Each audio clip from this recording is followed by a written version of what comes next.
वो दुआ कभी रद्द नहीं होती, वो दुआ कभी रद्द नहीं होती जिस दुआ से पहले सदका दे दिया जाता है।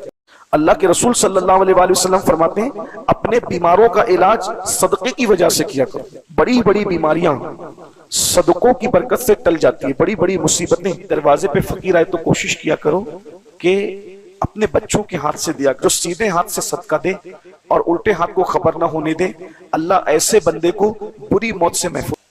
बड़ी बड़ी बीमारियां सदकों की बरकत से टल जाती है। बड़ी बड़ी मुसीबतें, हदीस पाक में आता है कि जब तुम सदका देते हो तो तुम्हारा सदका बलाओं से जंग करता है, बलाएं हार जाती है और सदका जीत जाता है। तो तुम पर जो आने वाली बलाएं हैं वो सदके की बरकत से टल जाती है।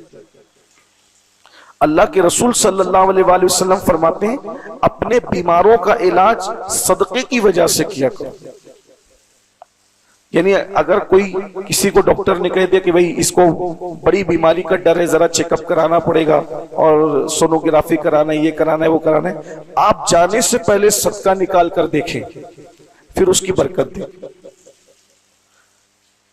आप हॉस्पिटल जाने से पहले, दवाखाना जाने से पहले, किसी मुहिम पर जाने से पहले, किसी काम पे जाने से पहले सदका निकाल कर देखें। सफर पर जाने से पहले सदका निकाल कर देखें, उसकी अपनी बरकत है।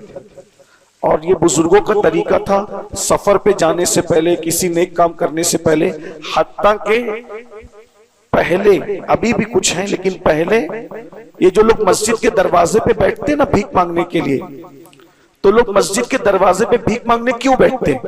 क्योंकि मुसलमानों का ये तरीका था कि नमाज पढ़ने बाद में आते थे, पहले गरीबों को सदका देते थे कि सदके की बरकत से अल्लाह हमारी नमाजों को कबूल फरमाए।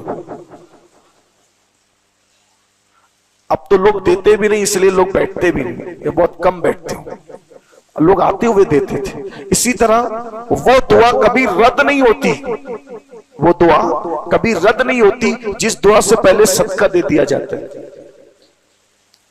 जिस दुआ से पहले सदका दिया जाए वो दुआ कभी रद्द नहीं होती। सदके की बड़ी फजीलत है। अल्लाह के रसूल सल्लल्लाहु अलैहि वसल्लम फरमाते हैं, जैसे तुम अपने बछड़े की परवरिश करते हो वैसे अल्लाह तुम्हारे सदके की परवरिश करता है। अल्लाह तुम्हारे सदके को पालता है। जैसे समझाने के लिए कहा कि तुम एक खजूर अगर अल्लाह की राह में सदका देते हो तो वो सदका तो फकीर के हाथ में गया। ये भी बहुत खूबसूरत बात है। अगर ये दिमाग में बैठ गई तो शायद सदके का ज़हन बन जाएगा। अल्लाह के रसूल अलैहि सलाम फरमाते हैं, तुम दे रहे हो, फकीर ले रहा है, मेरी तरफ देखे, तुम दे रहे हो, फकीर ले रहा है। बज़ाहिर आपका ज़हन क्या बोल रहा है कि मेरा सदका किसके हाथ में गया? किसके हाथ में गया? फकीर के। आका फरमाते हैं, फकीर के हाथ में तुम्हारा सदका जाने से पहले वो सदका अल्लाह के हाथों में पहुंचता है। सुभान अल्लाह। और अल्लाह उसकी परवरिश करता है। यानी एक खजूर अगर तुमने दी तो अल्लाह उसको जन्नत की जमीन पे बो देता है और फरिश्तों की ड्यूटी लग जाती है। अब इस 1 से 10 निकलेगी, फिर उसको निकालो, फिर उसको बो, फिर उस 10 से 100 निकलेगी, फिर उसको निकालो, फिर इसको बो। अब ऐसा तो नहीं कि 4 महीने लगते हैं जन्नत में बोने और काटने के लिए, 6 महीने नहीं। दुनिया की जमीन की तरह नहीं, इधर बोया इधर काटा, इधर बोया इधर काटा, और क़यामत तक ये बोने और काटने का सिलसिला चलता रहेगा। और जब तुम क़यामत के दिन जाओगे तो वो सारा का सारा अजर अल्लाह तुम्हें अता फरमाए। 2 मिनट में एक बात और सुन ले, बड़ी खूबसूरत सी बात याद आई। सदका और खर्च करना अल्लाह की। देखिए, एक हद तक हम नमाजें पढ़ते हैं, कुछ लोग रोजे भी रखते हैं, लेकिन अल्लाह की राह में देने के मामले में लोग बड़े कंजूस हैं, नहीं देते। न वो गरीबों को देंगे, न वो मस्जिद में देंगे। हाँ, अपने पे खर्च करने की बारी आई तो फिर बहुत दिल खोल के खर्च करें। याद रखना, जो हम अपने पे खर्च करते हैं वो जाय होता है, और जो अल्लाह की राह में खर्च करते हैं वो हमें रिटर्न मिलने वाला है। दुनिया में मिलेगा दौलत की शक्ल में, और आखिरत में मिलेगा सवाब की शक्ल में। इसको कहते हैं आम की आम, गुठलियों के भी दाम। फकी अब्दुल्लाह समरकंदी रहमतुल्लाह अलैह रिवायत लिखते हैं अपनी किताब कुर्रतुल उयून में कि एक बंदा होता है जिसकी उम्र सिर्फ 3 दिन रह जाती है। एक बंदा होता है जिसकी उम्र सिर्फ 3 दिन रह जाती है और वो सदका देता है, तो सदके की बरकत से उसकी 3 दिन की उम्र अल्लाह 30 साल तक बढ़ा देता है। हालांकि आप कितनी भी दौलत खर्च कर दे, डॉक्टर 1 मिनट नहीं बढ़ा सकता, 1 मिनट में इजाफा, यानी सदके से उम्र भी बढ़ती है और दौलत भी बढ़ती है। यानी अगर मालदार होना चाहते हो और उम्र में इजाफा चाहते हो, सदका करो।